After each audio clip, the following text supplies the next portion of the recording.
Então agora a gente vai conhecer o gênero épico. Vamos lá. O gênero épico, a palavra epopeia vem do grego epos, verso, paiô, faço, e se refere à narrativa em forma de versos de um fato grandioso e maravilhoso que interessa a um povo.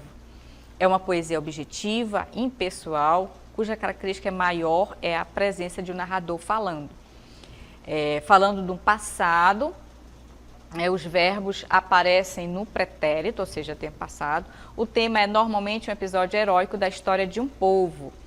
Então agora vocês vão ver mais uma vez a declamação do poema de Camões, que vai falar sobre um feito heróico do povo lusitano, ou seja, dos portugueses. Podem acompanhar agora.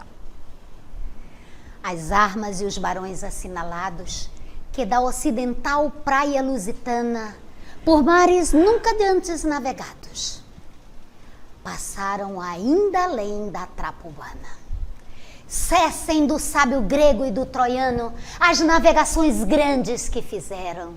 Cale-se de Alexandro e de Trajano a fama das vitórias que tiveram, que eu canto o peito ilustre lusitano a quem Netuno e Marte obedeceram. Cesse tudo que a musa antiga canta, que outro valor mais alto se alevanta. Muito bem. Então vocês viram aí a declamação da professora Dinanci sobre um dos atos do poema de Camões, que fala sobre o feito heróico dos portugueses, né? Eles foram assim ousados para a época, né, em atravessar o Atlântico, colocar os seus navios, né, para atravessar o mar, o Atlântico, já que ele era tão temido, né? Existiam várias histórias, né, de que existiam monstros marinhos, que existiam ciclopes, monstros nas terras que eles não conheciam. Então eles tiveram essa coragem realmente de ultrapassar os limites, né? Porque naquela época não se conhecia nada aqui para a América do Sul, né? Para a América Central, para a América do Norte. Então eles foram realmente ousados, e Camões, como era um grande poeta, escritor, teve essa sensibilidade de escrever esse poema de forma narrado. Ele é um poema narrativo, tá? Que justamente ele vai contar a história desse povo, os feitos heróicos que eles fizeram naquela época, tá? E ele é imenso, ele é enorme. Então, esse é o gênero épico. Por que épico? Porque ele é um poema narrado, contando uma história de um povo heróico, okay? De um feito heróico grandioso. Ok? E agora a gente vai conhecer o gênero dramático. O que é o gênero dramático? Drama, em grego, significa ação. Ao gênero dramático pertencem os textos, pode ser em poema ou em prosa, né, feitos para serem representados. Isso significa que entre o autor e o público desempenha papel fundamental o elenco. Esse elenco estão incluídos aí o diretor, o cenógrafo e os atores, que são justamente as pessoas que vão organizar, o diretor vai organizar esse público, essas pessoas, que no caso são os atores, vai idealizar o cenário, né, junto com o cenógrafo, justamente para os personagens atuarem no palco, né, ao vivo, né? Então, essas pessoas, os personagens, os atores vão incorporar os personagens. Eles vão dramatizar, eles vão fazer uma ação, vão representar, né, os personagens ao vivo no palco. Então, esse é o gênero dramático, tá?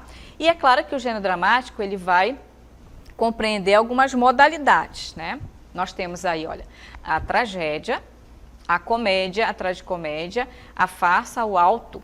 Então, esses tipos, né, de textos, eles vão ser chamados de gênero, eles vão pertencer ao gênero dramático, tá bom? Então, e todos eles vão ser representados em palco, tá? Então, a representação de acontecimentos trágicos é a tragédia, tá? Geralmente com finais funestos, ou seja, são finais com fatalidade, com morte, né?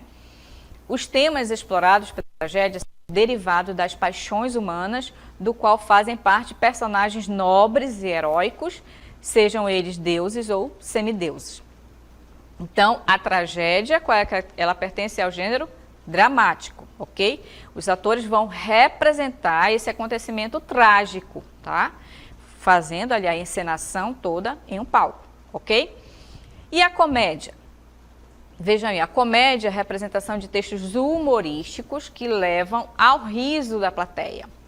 Então, o objetivo principal da comédia é o humor, né? O riso. São textos de caráter crítico, chocoso e satírico. Então, observe que ele vai ter essas 3 características aí importantes, né? Mas o principal deles é a comédia, que envolve ações cotidianas, do qual fazem parte personagens humanos estereotipados.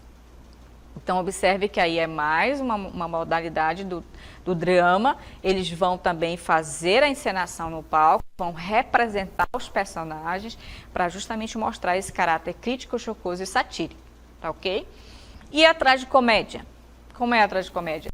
Modalidade que se misturam os elementos trágicos e cômicos, né? Ou seja, aquilo que é fatal e aquilo que é engraçado. Ele vai unir as duas coisas, tá?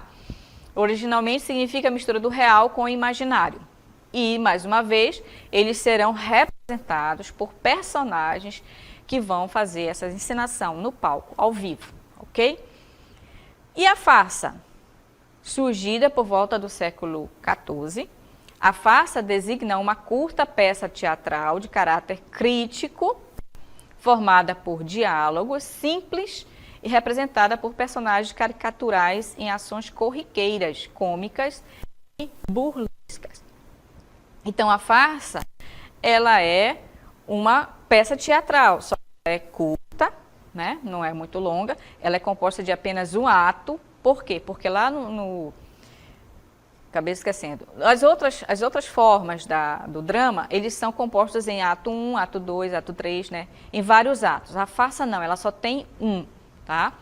E então, nós vamos ter agora o auto, que é o último deles. Surgido na Idade Média, os autos são textos curtos de temática cômica, os quais são geralmente formados por um único ato também. Então, aqui, todos esses gêneros, eles pertencem ao gênero dramático, ok? E aí nós temos também, como gênero literário, o gênero narrativo, né? Que é justamente o texto vai contar uma história, né? Que no caso aqui dos romances, né? Que vai ter aí os personagens, essa história vai ser contada vai ser narrada em prosa, né? Serão histórias longas, né? Terão vários personagens, né? Esses personagens eles vão viver diferentes conflitos, né? Situações dramáticas, numa sequência de tempo relativamente ampla, né? O romance ele pertence ao gênero narrativo da literatura, pois apresenta uma sequência de fatos, né? Interligados que ocorrem ao longo de certo tempo. Neste gênero há um narrador, o personagem, o tempo, o espaço, o enredo, né? Então, essas são as características do gênero narrativo. O romance pode contar diferentes histórias, tipos de histórias, pode ser denominado de romance policial, romance de aventuras, romance regional, romance histórico, romance urbano, romance indianista. Depende, né, do escritor decidir escrever um desses tipos de textos narrativos, tá? Por quê? Porque ele vai contar uma história, vai ter personagem, vai ter o tempo, vai ter o espaço, vai ter o enredo, e aí vai estar sempre contando uma história, né? E aí nós temos o que? A crônica. A crônica também é um gênero narrativo, ele é um texto caracterizado por ser curto, né, de uma linguagem simples, que retrata os aspectos da vida cotidiana, geralmente com toques de humor e ironia, né? Observe que aí vai ter a presença do humor e da ironia. E esse tipo de texto, ele pode ser publicado em jornais, em revistas, né? As crônicas são um gênero textual que está entre o estilo jornalístico e também literário, e que tem como ponto de partida os acontecimentos daquele tempo e lugar. Então, a crônica, ele é um texto narrativo, ele também vai ter tempo, ele vai ter espaço, ele vai ter personagem, só que tudo reduzido, tá? Porque ele geralmente é uma historinha curta, é uma história curta, tá? E vai narrar fatos do cotidiano, coisas simples do nosso dia a dia. E, dependendo do escritor, ele vai utilizar o humor, ou a crítica, ou a ironia, né? Para criticar alguma coisa, algum fato, né, do nosso cotidiano, e ele vai utilizar desses recursos literários, né, para compor a sua história, o seu texto, tá ok? Então, turmas, chegamos ao final da nossa aula, espero que vocês tenham entendido e até uma próxima aula.